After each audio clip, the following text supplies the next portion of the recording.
Hai semua, kali ini aku bakal bahas mengenai macam-macam demokrasi nih. Sebelum itu, ada yang tahu nggak demokrasi itu apa? Nah, jadi demokrasi itu adalah sistem pemerintahan di mana kekuasaan politik dipegang oleh rakyat, baik secara langsung maupun melalui wakil yang dipilih.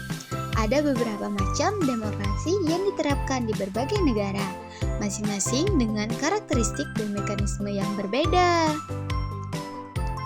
Berikut adalah beberapa macam demokrasi. Yang pertama itu ada demokrasi langsung.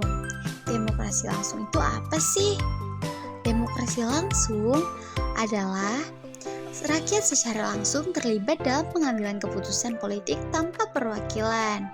Contohnya, pengambilan suara dalam referendum atau pemilihan umum, di mana semua pemilih dapat memberikan suara untuk keputusan tertentu. Yang kedua, ada demokrasi perwakilan.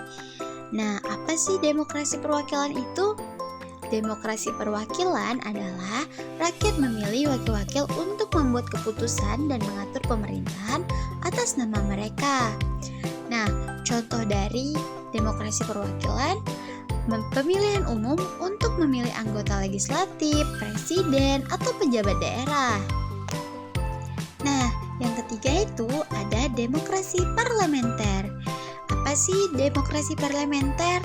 Demokrasi parlementer adalah sistem di mana eksekutif atau pemerintahan bertanggung jawab kepada legislatif atau parlemen dan dapat dijatuhkan oleh parlemen. Contohnya, negara-negara seperti Inggris, Jerman, dan India. Nah, yang keempat itu ada demokrasi presidensial. Apa sih demokrasi presidensial itu? Demokrasi presidensial adalah sistem di mana presiden dipilih secara langsung oleh rakyat dan memiliki kekuasaan eksekutif yang terpisah dari legislatif. Nah, contohnya tuh apa aja sih? Contohnya itu ada negara Amerika Serikat, Brazil, dan Indonesia, negara kita sendiri. Yang kelima itu ada demokrasi sosial. Demokrasi sosial itu adalah sistem yang menggabungkan prinsip-prinsip demokrasi dengan kebijakan sosial yang bertujuan untuk mencapai keadilan sosial dan kesejahteraan.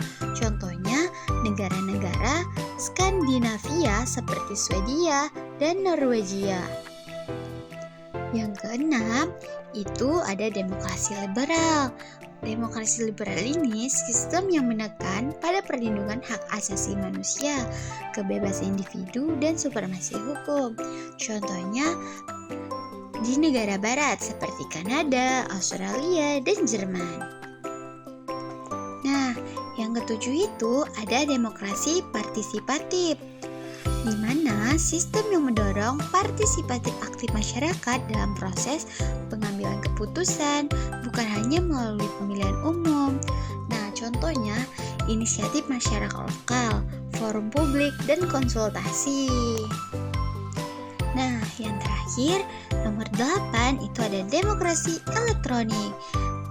Demokrasi elektronik adalah penggunaan teknologi informasi dan komunikasi untuk meningkatkan partisipasi politik dan proses demokrasi.